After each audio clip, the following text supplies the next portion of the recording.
Dans ce manip, on va voir comment allumer une LED d'une façon progressive. Donc, tout d'abord, ajoutons notre LED, notre résistance. Faites la liaison donc avec la GND. Donc, puisqu'on veut faire une augmentation progressive de la luminosité, il faut travailler avec un pin supportant le courant analogique. Comment on connaît ces pins? C'est à travers le signe tilde, comme vous voyez ici. Donc, je vais relier le pôle anode de la LED avec la pin 3. Passons maintenant à la partie code. Donc, on n'a pas besoin d'un pin 8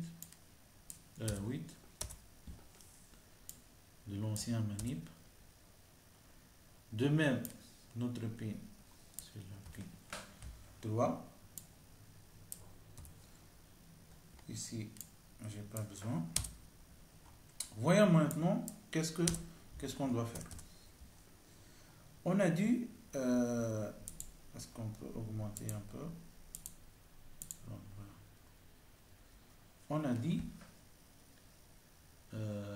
qu'il faut travailler avec un signal analogique pour pouvoir avoir une valeur qui s'augmente en digital, en numérique, c'est-à-dire on a deux valeurs possibles, soit height, soit là-haut. Par contre, pour l'analogique, on a tout un intervalle qui varie de 0 à 255. Donc, cela représente la valeur de la luminosité du LED. Donc, passons au mode analogique avec la méthode analogue. Ici, on doit trouver quelque chose qui varie entre 0 et 255. Qu'est-ce que vous connaissez?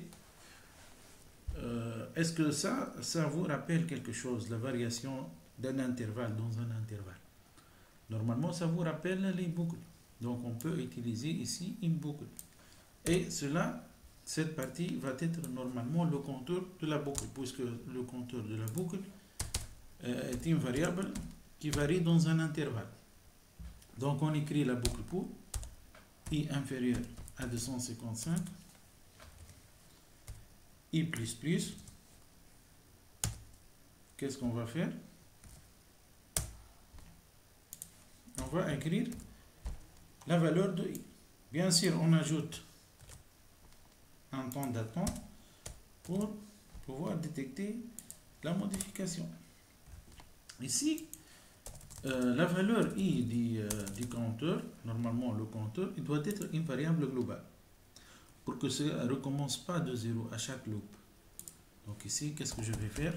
I est égal à 0. Dans le code de cette fonction, qu'est-ce qu'il va se passer?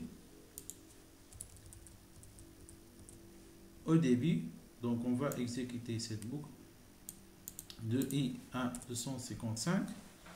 La dernière valeur, normalement, avec laquelle on va entrer à cette boucle, ça va être 254.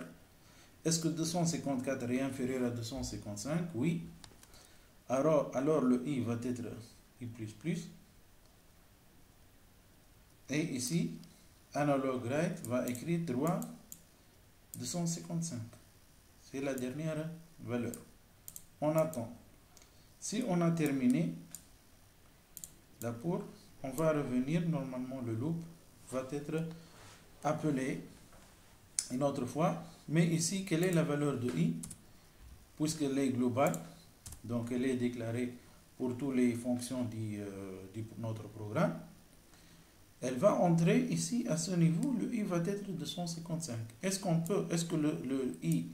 est-ce que 255 est inférieur à 255? Non.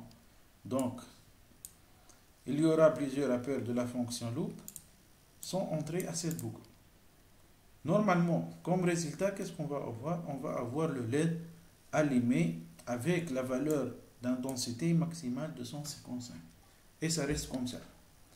Donc faites l'exécution. N'oubliez pas ici, c'est la valeur 3, puisqu'on a ici utilisé 3. Et analogique. Exécutons le code et voyons qu'est-ce que ça va donner. Remarquez bien le LED. Donc, elle augmente d'intensité, de luminosité d'une façon progressive. Et normalement, ça reste à 255. Je vais améliorer un peu. Ici, je vais mettre en nombre 100 par exemple. Ici, je vais mettre,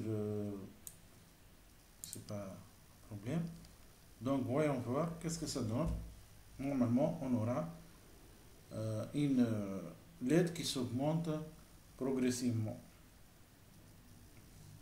L'intensité qui s'augmente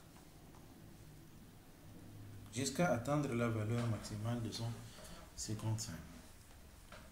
Merci pour votre attention.